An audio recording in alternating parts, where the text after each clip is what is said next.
কোরআন এবং হাদিসের আলো দিয়ে জীবনকে সাজাবো ইনশাআল্লাহ। আল্লাহ তাআলা আমাদের সবাইকে তৌফিক দান করুন। মুহতারাম হাজরিন, আমি কোরআনে কারীমের সূরা আনআমের 120 নম্বর আয়াত তেলাওয়াত করেছি। এই আয়াতকে সামনে রেখে কিছু কথা আরজ করব। ওয়ামা তাওফীক ইল্লা বিল্লাহ। আল্লাহ রাব্বুল আলামিন কোরআনে হাকীমের সূরা আনআমের 120 নম্বর আয়াতে ইরশাদ করেছেন, ওয়াযারু যাহিরাল ইসমি ওয়া বাতিনাহ।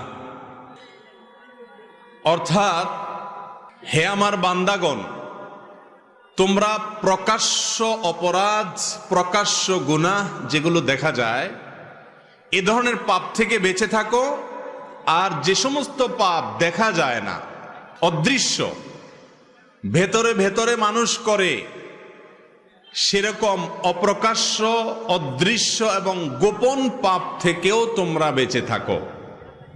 এই আয়াতের আলোকে আমরা জানতে পারলাম যে নাফরমানি, আল্লাহর অবাধ্যতা এবং গুনাহ এটা দুই প্রকার। কিছু আছে জাহিরি গুনাহ, কিছু আছে বাতিনি গুনাহ। জাহিরি গুনাহ যে সমস্ত গুনাহ এবং পাপ দেখা যায়, চুরি করা, জেনা করা, ডাকাতি করা, মিথ্যা কথা বলা, নামাজ ত্যাগ করা, মাদক সেবন করা, যৌতুক নেওয়া এবং এ জাতীয় যত অপরাধ আছে, এসব হলো প্রকাশ্য অপরাধ। খুব সামান্য সংখ্যক কিছু অপরাধ আছে যেগুলো মানুষ করে কিন্তু দেখার কোনো উপায় নাই, দেখা যায় না, ভেতরে ভেতরে করে। সেই অপরাধগুলো সম্পর্কে আমাদের সমাজে বেশিরভাগ মানুষের জানাশোনাই নেই। সেগুলো যে গুনাহ, সেগুলো যে পাপ, সেগুলো যে অপরাধ, সেগুলো যে কবিরা গুনাহ, সেই ধারণাই আমাদের অনেকের মধ্যে নাই। আপনি যদি কোনো রোগকে রোগ মনে করেন, তাহলে সে রোগ থেকে চিকিৎসার রাস্তা আপনি খুঁজে বের করবেন।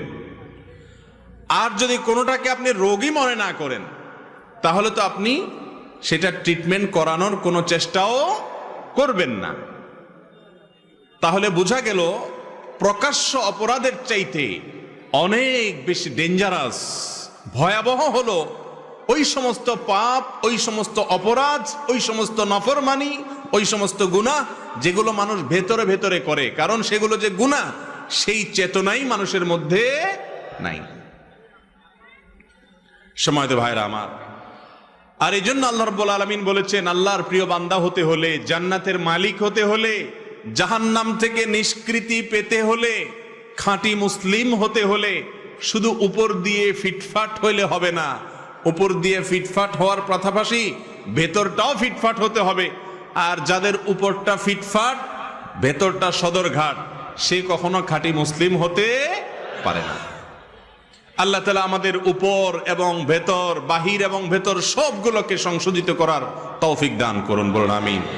মুহতারাম হাজরিন, যে সমস্ত গুনাহ মানুষ ভেতরে ভেতরে করে, এই সমস্ত গুনাহ এর মধ্য থেকে একটা হলো হিংসা। সিরিয়ালে অনেকগুলো বলা যাবে, কিন্তু আমি মাত্র এক দুইটা নিয়ে আজকে আলোচনা করব, খুব বেশি সময় নেব না। হিংসা এটা একটা গুনাহ, সগীরা গুনাহ না, কবিরা গুনাহ। এই হিংসা নাই এমন কোন মানুষ আছে? কঠিন। কারোর মধ্যে মাত্রা বেশি, কারোর মধ্যে কম, কিন্তু কম বেশ হিংসা সবার ভেতরে থাকে। ইল্লা মার রাহিমা রাব্বি, আল্লাহর কিছু খাঁটি বান্দা, তাদের কথা ব্যতিক্রম। যারা হাসাদ, কোরআনের ভাষায়, হাদিসের ভাষায় এটাকে বলা হয়েছে হাসাদ, বাংলায় বলি আমরা হিংসা। এই হিংসা নামক রোগ থেকে পরিচ্ছন্ন এবং মুক্ত মানুষের সংখ্যা একেবারেই কম। আপনি নামাজি রোজাদার মানুষ পাবেন, হজ করা মানুষ পাবেন, ফজর পর্যন্ত ওয়াজ করতে রেডি আছে, প্রস্তুত আছে, এরকম মানুষও পাবেন। কিন্তু মনটাকে হিংসা থেকে মুক্ত করা মানুষ পাওয়া বড় কঠিন। এই হিংসাটা, এটার পরিচয় হলো অন্য কারোর ভালো দেখলে নিজের ভিতরে অস্থির লাগা, অন্যের ভালো দেখলে নিজের কষ্ট লাগা, খারাপ লাগা, এটাকে বলে কি? হিংসা। এই রোগটা আমাদের মধ্যে আছে না নাই? প্রত্যেকটা মানুষ কারোর না কারোর সাথে তার একটা কম্পিটিশন থাকে, একটা প্রতিযোগিতা থাকে।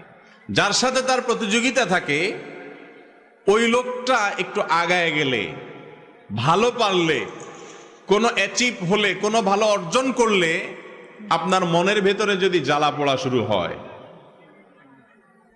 আপনি যদি মনে মনে কামনা করেন তার ক্ষতিটা হোক, তাহলে এটার নাম হলো হিংসা। এই হিংসা কি সওয়াবের কাজ না গুনার কাজ? সগীরা গুনাহ না কবিরা গুনাহ? কবিরা গুনাহ। কিরকম কবিরা গুনাহ জানেন? আল্লাহু আকবার। রাসূল করিম সাল্লাল্লাহু আলাইহি ওয়াসাল্লামের বিভিন্ন হাদিস থেকে বোঝা যায় হিংসা মানুষের ভালো ভালো নেকামলগুলোকে ভেতরে ভেতরে, ক্যান্সার যেরকম ভেতরে ভেতরে মানুষকে শেষ করে দেয়, মানুষের নেকামলগুলোকে ভেতরে ভেতরে সব নষ্ট করে দেয়।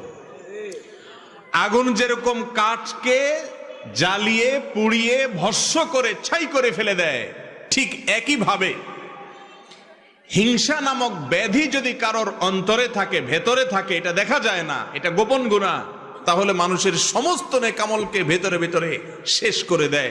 সে আমল করে করে পাহাড় জমায়, এদিকে হিংসার কারণে তার সমস্ত আমল ছাই হয়ে যায়, বরবাদ হয়ে যায়। ভাইরা আমার, এই জন্য হিংসা নামক এই ভাইরাস থেকে নিজের বুকটাকে পরিচ্ছন্ন করার চেষ্টা করতে হবে। আল্লাহ তাআলা আমাদেরকে তৌফিক দান করুন। রাসূল করিম সাল্লাল্লাহু আলাইহি ওয়াসাল্লাম বলেছেন, আবু হুরায়রা রাদিয়াল্লাহু তাআলা হাদিস বর্ণনা করেছেন, লা তাহাসাদু, ও মুসলমানরা তোমরা একে অন্যের প্রতি হিংসা করো না। নবীজি নিষেধ করেছেন, এজন্য হিংসা করা হারাম। ওয়ালা তানাজাসু, তোমরা একে অন্যের বেচাকেনাতে মধ্যখান দিয়ে ঢুকে ডিস্টার্ব করিও না, ক্ষতি করিও না, প্রতারণা করিও না। ওয়ালা তাবাগাদু, এবং তোমরা একে অন্যের প্রতি শত্রুতা অন্তরে রাখিও না। ওয়াকুনু ইবাদাল্লাহি ইখওয়ানা, আর তোমরা আল্লাহর বান্দা ভাই ভাই হয়ে থাকো। এখন কারোর সাথে আপনার শত্রুতা নাই এমন কোন মানুষ আছে? শত্রুতা যে অন্তরের ভেতরে রাখি আমরা, এটা তো দেখা যায় না। দেখা যায়?